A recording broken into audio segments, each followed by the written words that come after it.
South Hills, today I'm excited to talk to you about our South Hills, Kenya campus outside of city of Nairobi in a town called Chumbi. We get to do outreach, we get to serve the community, and we get to do this because of Above and Beyond. We use some of that money to ultimately impact global communities like our South Hills Kenya campus. And I just wanted to take a moment and let you hear from our Kenya campus pastor, Pastor Philip, on all the great things that are happening in that community, all because of you. I am Philip Mudosi, the lead pastor at Chumbi South Hills. And today, on my background, you can see our church members sharing lunch, and we are grateful to God because of what He's doing to us as a church. I want to first appreciate South Hills for your support for music ministry. Also, the support we are receiving from our children through to Maini, because it is giving them hope. We are grateful to you. We want to thank God for standing with us. May God bless you. We really appreciate it. Thank you so much. South Hills, once again, thank you. Thank you for trusting God with your finances. Thank you for going above and beyond your tithe to give towards the funding of Above and Beyond so that we can continue to make a difference in communities like Kenya.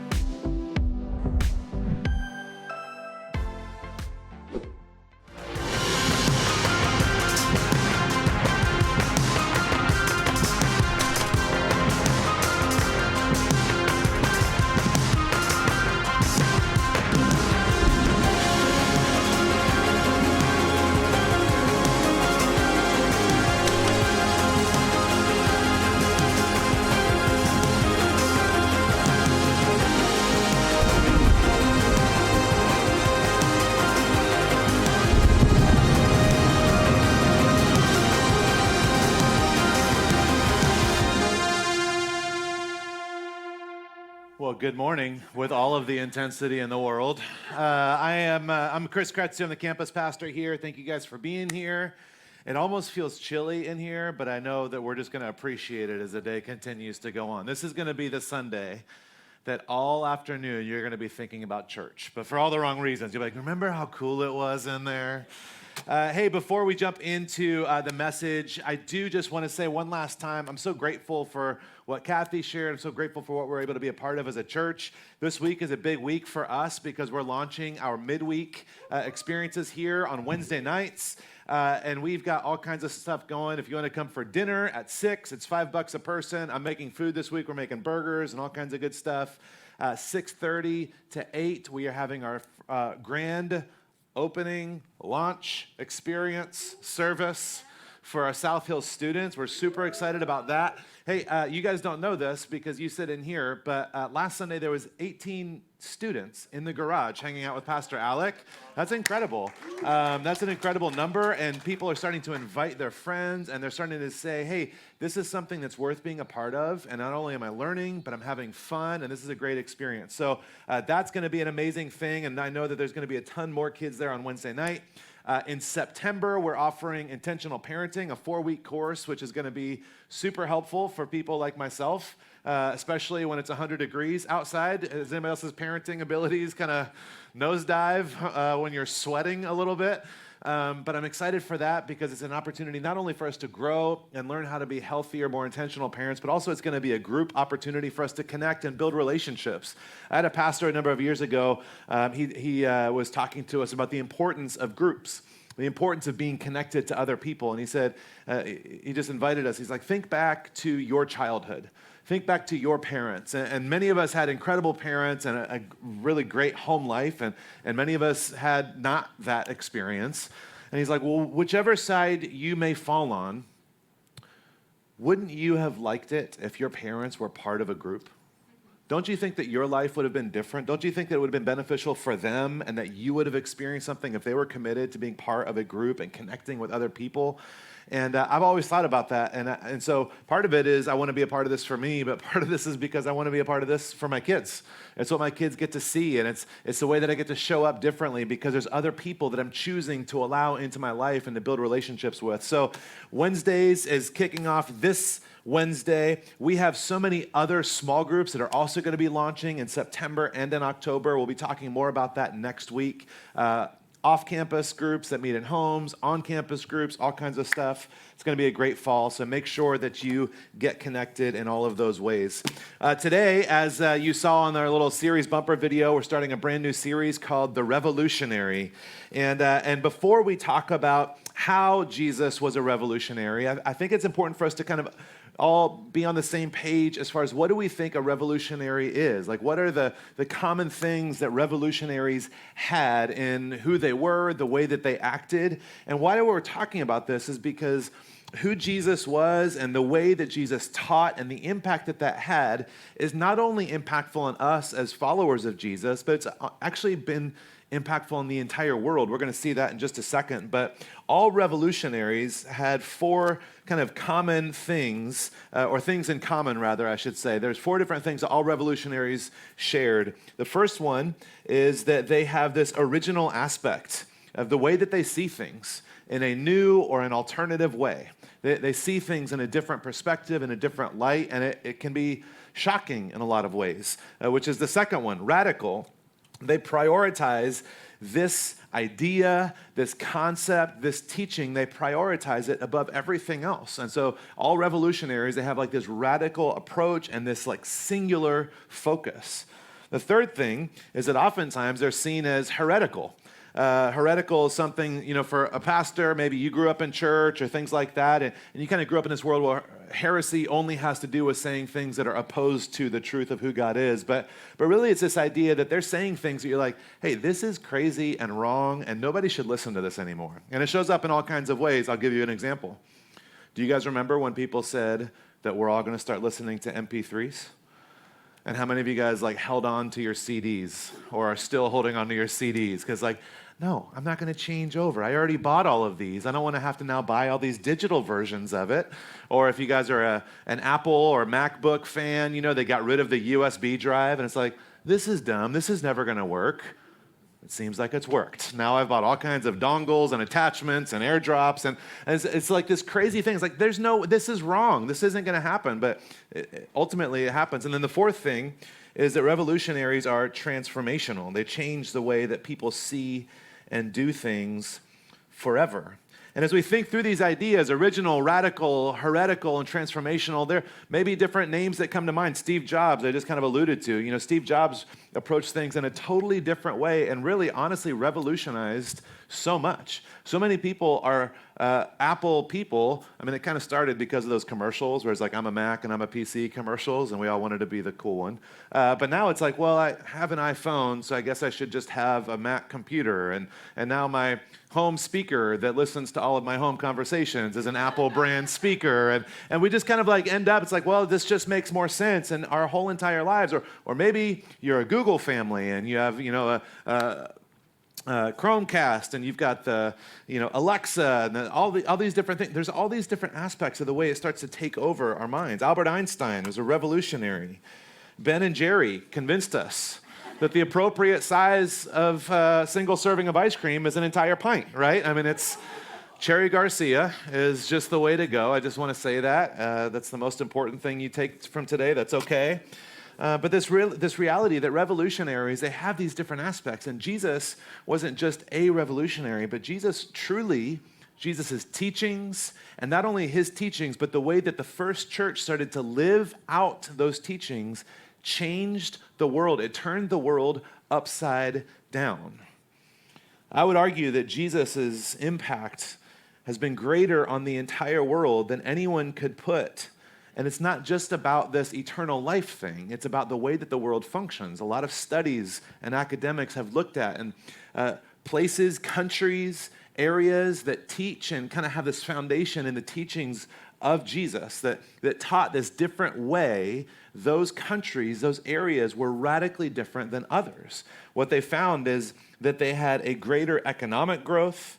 There was an increase in the value of and also the access to education. These countries had elevated treatment of women, which, again, even in Jesus' day, women were basically equal to slaves and livestock. I mean, there was no value in women other than the fact that they could produce heirs and family members and things like that. So there was this elevated treatment of women. There was spikes in growth, personal responsibility, business, entrepreneurial types of thinking. And so what this ultimately means is that regardless of whether you personally subscribe to the belief that Jesus is Lord, every one of our lives has actually been impacted and shaped drastically by the fact that Jesus lived and taught these ideas. And so we're going to look at some of these in this series.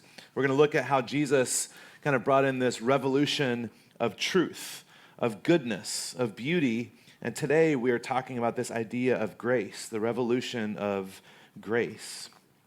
And this idea of grace and its root word is something that's so ingrained in our conversations, I don't know that we always recognize it. I think that we all love the idea of grace, but we don't often stop to think about it, or think about how much we talk about it, or think about maybe how often we show it, or how happily we receive it. When I think of grace, all I think of at first is Christmas Vacation, where they're about to pray for the meal, and the grandma says, well, Grace died 30 years ago. And the husband's like, say the blessing. Anyways, it's not Christmas time yet, but we'll get there. But it shows up in all kinds of conversations. The root word of grace shows up in so many different words that we say. It's not just that we say grace before meals, but we are also grateful for the kindness that people show us and the good things that we experience. We can feel gratified by good news and gratified by the things that people say about who we are, the way that we've acted. We congratulate someone when they are successful. Someone can be incredibly gracious in the way that they host friends and even strangers. We leave gratuity when someone serves us well or not well. Or a composer, they have these things called grace notes that they add to a musical score, and they're not essential to the actual composition of music, but skilled, trained players can play the core of the composition. Then they can also play these grace notes that are just these beautiful flourishes that add to the already beauty of this musical piece. In England, this is a lot more common for us to understand. People in England address their royalty as Your Grace. College students in London can receive a grace that exempts them from certain educational requirements. Parliament oftentimes has an act of grace. That's what they call it when they pardon a criminal. That's the official term for this. But we can also understand grace from its opposite meaning, which we have a lot of this in our common language as well. People have a fall from grace. Athletes and celebrities and politicians and pastors, people have a fall from grace. We can insult someone by letting them know that they are a disgrace. They're a disgrace to their family name. They're a disgrace to their industry, a disgrace to their community. And some people, in our opinion, don't have a single saving grace about them. This idea, it shows up in so many aspects of our lives. And I think most people that are familiar with Christianity would understand that grace is really a core aspect of our faith. If it is not for grace, then what do we have? What do we stand on? What do we hold on to? There's an author named Philip Yancey, and he wrote a book called What's So Amazing About Grace. I highly recommend it. It's an incredible book. But there's this part, I wanted to share a quote from the book. He says, "The many uses of the word in English convince me that grace is indeed amazing. It's truly our last best word. It contains the essence of the gospel as a drop of water can contain the image of the sun. The world thirsts for grace in ways it does not even recognize. For a society that seems adrift without moorings, I know of no better place to drop an anchor of faith." There's this idea that grace is so crucial to who we are. It's so central to what we believe as Christians. It's so central to our ability to be in a relationship with God. But I wonder how often we really think about how much grace we extend to others, or how much grace we actually receive from others. The idea of God's love coming to us free of charge with no strings attached goes against kind of every instinct of our humanity. We love to earn things. We love to work for things. We love to prove that we can be good enough or that we're deserving. And we also love to make sure that we're better than some other people. We're more deserving than others may be. This idea shows up in every major religion in the world. In Buddhism, they have the Eightfold Path. In Hinduism, they have this doctrine of karma. The Muslim religion has the code of law, and each of these is a different way to earn approval. Only Christianity dares to make God's love unconditional. And even the Jewish law and the Jewish covenant, it outlines not only how to earn approval, but also it outlines and gives rules on here's how to get payback. In the Jewish law, they talk about, hey, if you need payback, here's the way to do it, and here's why it's okay. And this is the world that Jesus was raised in. This is the faith that Jesus was raised in and ultimately was a rabbi in this Jewish faith. In Leviticus 24, verse 19, it says, anyone who injures their neighbor is to be injured in the same manner, which is the only thing that my two children consistently live out from the scripture. I'm going to hit him back. He hit me, I'm going to hit him back. If only it was children that acted this way. Fracture for fracture, eye for eye, tooth for tooth. The one who has inflicted the injury must suffer the same injury. And this was not metaphorical. This was specific instruction of how things were to be done and dealt with. This was not only a way for someone to be able to receive justice, but this was also a way to make sure that people realized, hey, you should probably think twice, because whatever you do is coming back to you. It is an eye for an eye. And honestly, who in the world has not heard of that phrase straight from the Jewish scriptures? An eye for an eye. This is the way you know what people loved about it back then? The same thing that we love about it today. It's very fair. It's very clear. It allows us to have things made exactly right. It's a comforting aspect.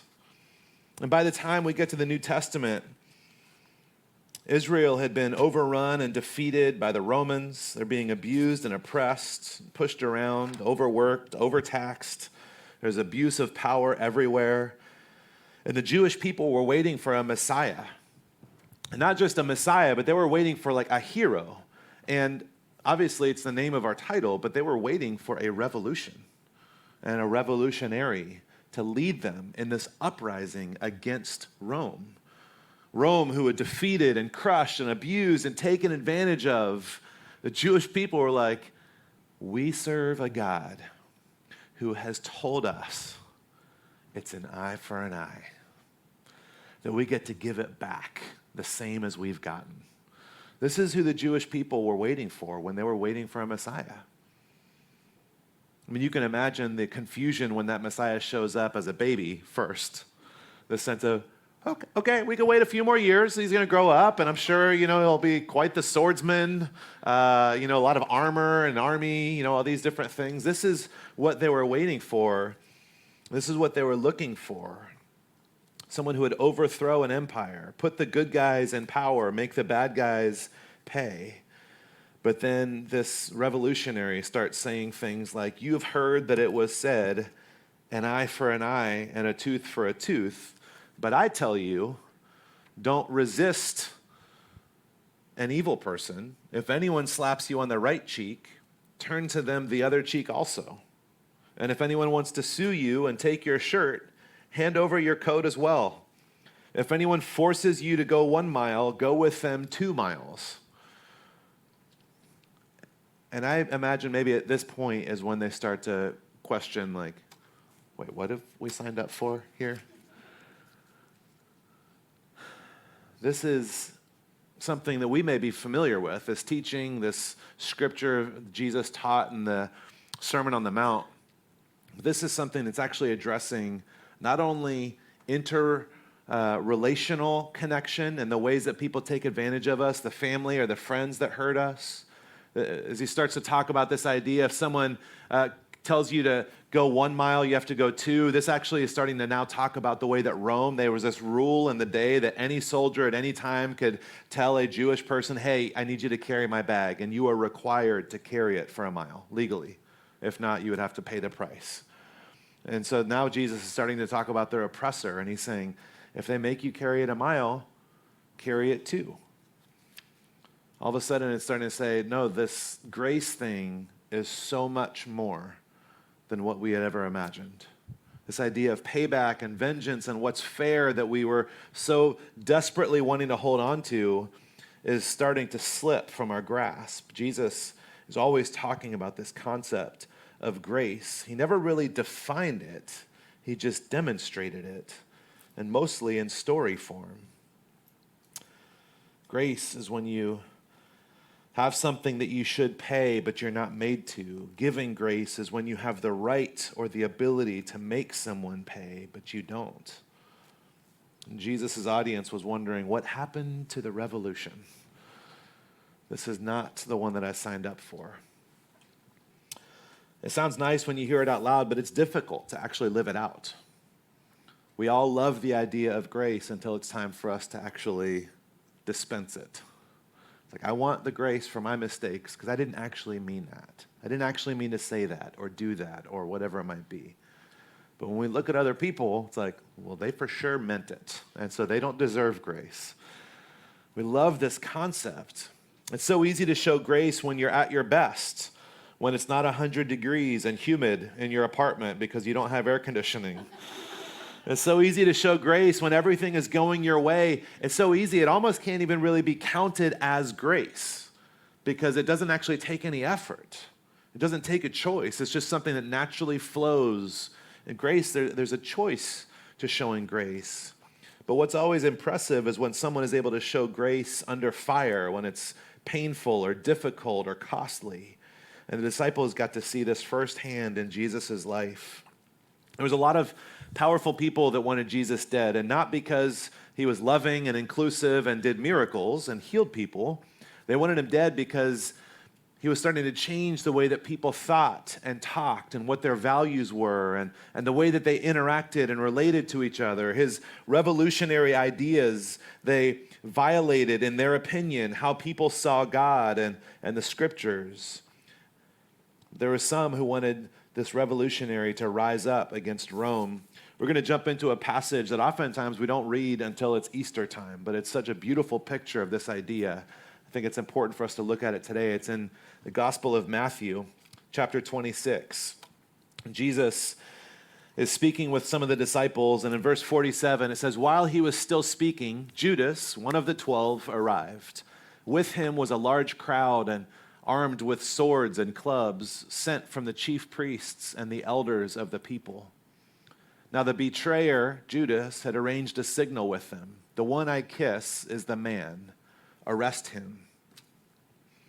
Going at once to Jesus, Judas said, greetings, Rabbi, and kissed him. And Jesus replied, do what you came for, friend. Then the men stepped forward, seized Jesus, and arrested him. This story is one that is so difficult for us to wrap our minds around. I've spent years in Bible studies, and I've heard sermons, and it's just, nobody is like, man, I totally, yeah, that makes sense. It's a challenging part of this story. Judas, one of the 12 disciples, ultimately sells out Jesus for 30 pieces of silver. And Jesus knows it's going to happen, and Jesus still calls him friend. And in my unhealthiest moments, I think that it was like a very sarcastic friend. You know, like, do what you've come here for, friend. You know, like really making him feel it. But that's me. That's not Jesus. That's my humanity, my frustration, the pain that kind of rises up in my own heart and the memories in my own mind of when people have hurt or betrayed me. It starts to rise up, and I overlay that with who I think Jesus is. But that's not who Jesus is. Jesus is not surprised, and he still calls him friend. He calls him friend calmly. In the midst of a chaotic moment, Jesus doesn't react with vengeance or violence. He had every right and ability to, but he chose not to. Well, some people have talked about this, and a lot of people that have, theologians and academics have talked about this idea because it's like, it feels like a lot for Judas to just betray Jesus for some silver, which obviously money is great. We all love money. And most people agree that it wasn't actually the money that Judas was doing this for. They actually believe that Judas did this because he thought it was going to tip the scales and force Jesus to rise up, to become this military power, to battle Rome. He was going to sell him out, not because he didn't want him to be the Messiah, but because he believed he was the Messiah, just a different kind of Messiah. He believed he was a revolutionary, just a different kind of revolutionary. It's not because Judas hated Jesus. It's because he wanted to see Jesus come to the full glory of a revolutionary who would strike down their enemies, who would make them pay, who would bring justice for all the wrongs that they have experienced. It blows me away that Jesus calmly stands there in that moment, but not all the disciples were as impressed by Jesus' actions. The story goes on in verse 51. It says, "With that, one of Jesus' companions reached for his sword, drew it out, and struck the servant of the high priest, cutting off his ear," which means this was either like the most accurate swordsman or the worst warrior ever. Like he was going for the head and just got an ear, or he's very skilled and was able to just cleanly take off a slice. Jesus says to him, "Put your sword back in its place. For all who draw the sword will die by the sword." I think that this disciple, we find out later it's Peter, I think he reacts in the same way many of us would. This is wrong. This is unfair. I won't stand for this. We are in the right. We're justified by what we're doing. This is betrayal. This is all the things, whatever the list is, we get this. This is the part of the story that makes the most sense. And Jesus says, no, this is not the way that things will work in my kingdom. This is not the revolution that I'm bringing in. It's no longer an eye for an eye, an ear for an ear. Jesus makes it clear that people that are following him and his way are not to respond this way. This is something I think that we can understand this phrase, those who live by the sword die by the sword. I think that it's literal in this moment because the disciples would have quickly been overcome by this army. But I think it's also metaphorical, this idea that, man, this is not the way to experience life, to embrace life. He wasn't just talking to Peter, he was talking to each of us in that moment. Revenge turns the oppressed into the oppressor. Retaliation will hurt them back, but only grace can heal us both. I'm not going to assume for you that you have ever gotten somebody back successfully, but maybe in your mind you can think of a time when you got revenge, you got payback, and it feels glorious for a little while. It does not last. It does not allow us to let go of the hurt that was originally caused. It doesn't give us any sense of freedom. We don't get to move past it to other things. It sticks with us. And in my own experience, I usually end up feeling guilt about the payback, even if it was deserved. To experience healing, we have to extend this idea of grace to other people. The disciples had to have been wondering, well, if we can't attack them, if we can't defend ourselves, if we can't fight fair, then what are we supposed to do? Nothing. And in Luke's account of this story, not only does Jesus say something, but he does something. He tells Peter to put the sword away, and he actually goes and he touches this man's ear, and he heals this man's ear.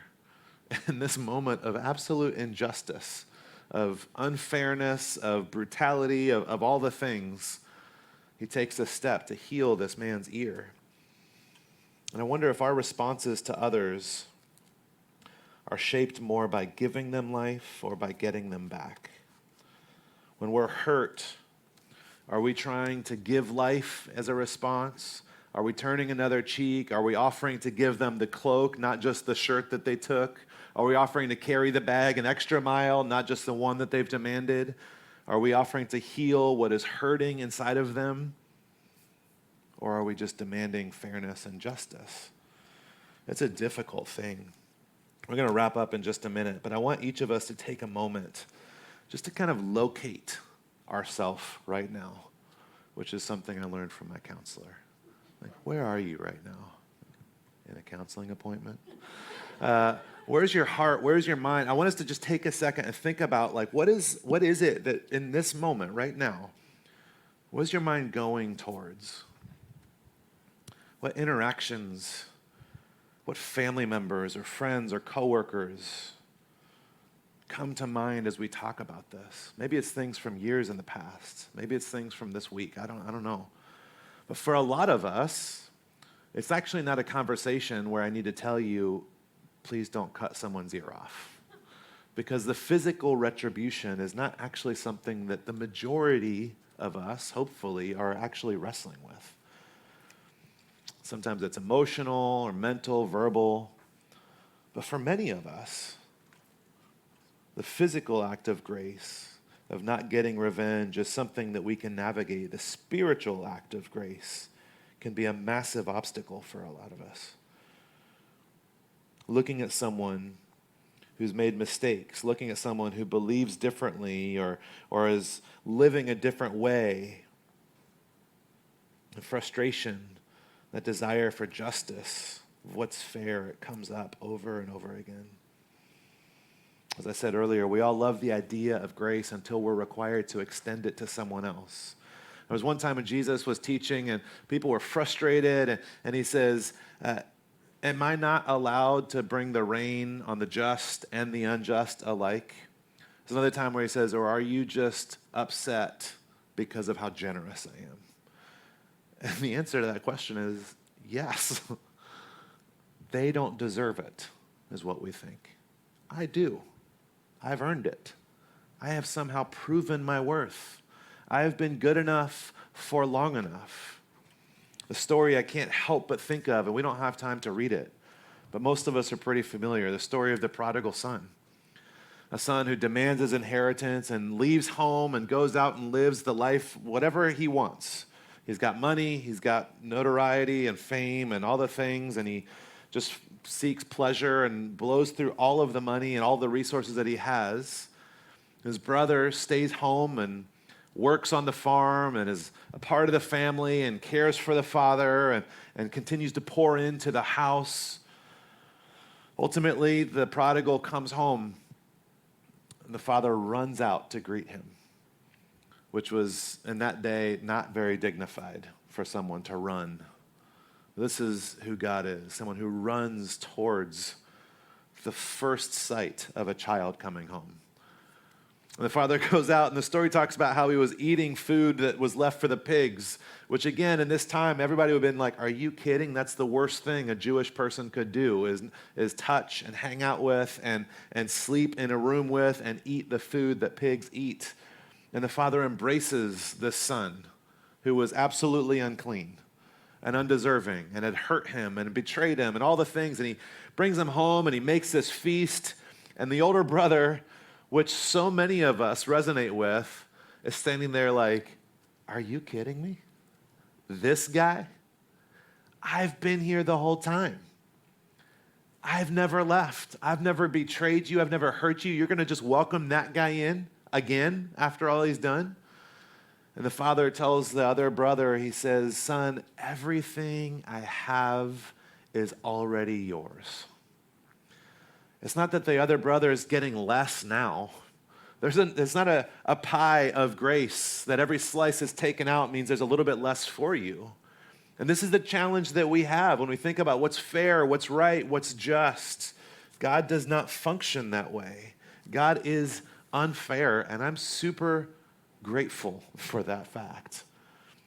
God's grace is extended towards each of us. Each of us have people in our lives that have hurt us or will in the future, and we need to extend grace.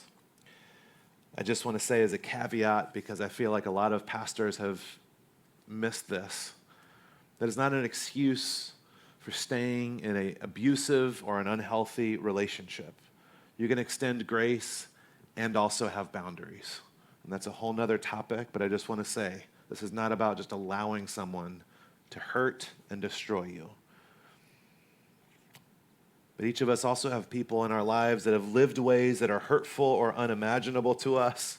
There's people in this room that love Jesus and follow Jesus, and they make decisions that you probably think are really terrible. And you're like, man, I don't know how they get to go into heaven. I've been living the right way the whole time. Why do they get it? And I can think of Jesus on the cross in the midst of his crucifixion when he turns to a thief who's dying, and the thief says, remember me when you get to heaven. And Jesus says, okay, today you're in. He didn't have time to live a good life or believe all the right things. He just said, Jesus, remember me. Have the grace to remember me. Jesus is inviting us to join this revolutionary way of living and thinking, and it is crazy and heretical and radical and transformational, and it doesn't make any sense based on the world around us. But it's absolutely beautiful. One of my favorite authors is a man named Brennan Manning, and he wrote, it's kind of a longer piece, but there's something about grace that I feel like it's best heard about and best articulated through more poetic writing. It's like you can try and dissect it, but it becomes like not really as beautiful. But this passage from one of Brennan Manning's books, I think is incredibly beautiful. It says, my life is a witness to vulgar grace, a grace that amazes as it offends. A grace that pays the eager beaver who works all day long the same wage as the grinning drunk who shows up at 10 till 5, which is a nod towards another one of Jesus' parables about what is fair. A grace that hikes up the robe and runs breakneck towards the prodigal, reeking of sin, and wraps him and decides to throw a party, no ifs, ands, or buts. A grace that raises bloodshot eyes to a dying thief's request, please remember me, and assures him, you bet. This vulgar grace is indiscriminate compassion. It works without asking anything of us. It's not cheap, it's free. And as such, it will always be a banana peel for the orthodox foot and a fairy tale for the grown-up sensibility. Grace is sufficient, even though we huff and puff with all of our might to try and find something or someone that it cannot cover. Grace is enough. He is enough. Jesus is enough. And it is such an insult to our humanity and the way that we are wired that thinks we need to earn it and we can prove it and we can show our worth. It insults all of those human sensibilities. This line that a banana peel for the orthodox foot and a fairy tale for the grown-up sensibility. I don't think that we believe that anything is that free for anyone, anywhere. And this orthodox foot idea has to do with, well, I believe the right things and they don't. I do the right stuff and they don't. This grace is beyond that. And it's difficult for us to wrap our minds around, but it is enough. It is enough for all of us. So today, as we wrap up, I couldn't imagine a better way to end a sermon on grace than to take communion together. Especially as we look at this passage that we did with Judas's betrayal. I want to go back to the beginning of Matthew chapter 26. I want to read a few verses here about the Last Supper. Jesus sitting at a table with all 12 of the disciples. It says, when it was evening, Jesus sat down at the table with the 12 disciples. While they were eating, he said, I tell you the truth, one of you will betray me. Greatly distressed, each one asked in turn, am I the one, Lord? He replied, one of you who has just eaten from this bowl with me will betray me. For the Son of Man must die, as the scriptures declared long ago, but how terrible it'll be for the one who betrays me. It would be far better for that man if he had never been born. I'm not sure that that's the judgment that I always thought it was. I think it's the grief that Jesus has for what he knows Judas is going to go through. The pain that Judas is going to feel, the shame that Judas is going to feel. I resonate with that. Verse 25, Judas, the one who would betray him, also asked, Rabbi, am I the one? And Jesus told him, you have said it. And as they were eating, Jesus took some bread and blessed it. And then he broke it into pieces and gave it to the disciples, saying, take this and eat it, for this is my body. And he took a cup of wine and gave thanks for it. And he gave it to them and said, each of you drink from it, for this is my blood, which confirms the covenant between God and his people. It will be poured out as a sacrifice to forgive the sins of many. Sitting at a table with Judas, who is going to betray him, and they both know it. And Jesus includes and extends this moment to all 12 of the disciples. This may be the most grace-filled moment that we can see of Jesus' life. It's important for us to remember this, which is what Jesus told us to do. Do this in remembrance of me. So I want to invite you, if you have a communion cup with you, if you don't, you can raise your hand and Kathy will bring you one, but we'll peel off that top layer for the wafer. Jesus broke the bread and blessed it, and it was symbolic of his willingness to give his own life, to ultimately sacrifice himself on a cross, to pay ultimately for the brokenness of the world. Let's eat together.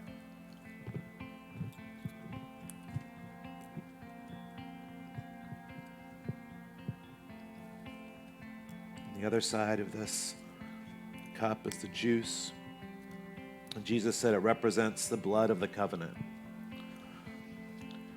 And without taking all of the time, it simply means that this is a promise, and Jesus upholds this deal regardless of our ability to.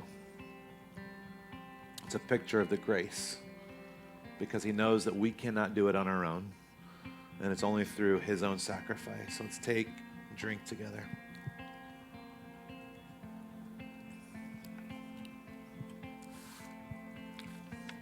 Heavenly Father, today is an opportunity for us to be shocked and appalled at grace. To be reminded that it's everywhere around us. It's offered to us. It's not fair. It feels offensive sometimes. And yet, it is your grace that holds us. It's your grace that gives us breath to breathe. It's your grace that provides us with what we have. God, I pray that we would be so shocked at the reminder of what your grace is, that we couldn't help but humbly navigate the day today, the week ahead, the relationships we have with family, friends, the way we show up at work, the way we drive on the freeways. God, would you shock us with the vulgar grace that you give us so freely, so recklessly, and make us aware just how generous it is, to the point that we can't help but extend it to others. God, I pray you would give us just a glimpse of that this week. We pray this in Jesus' name. Amen. Amen.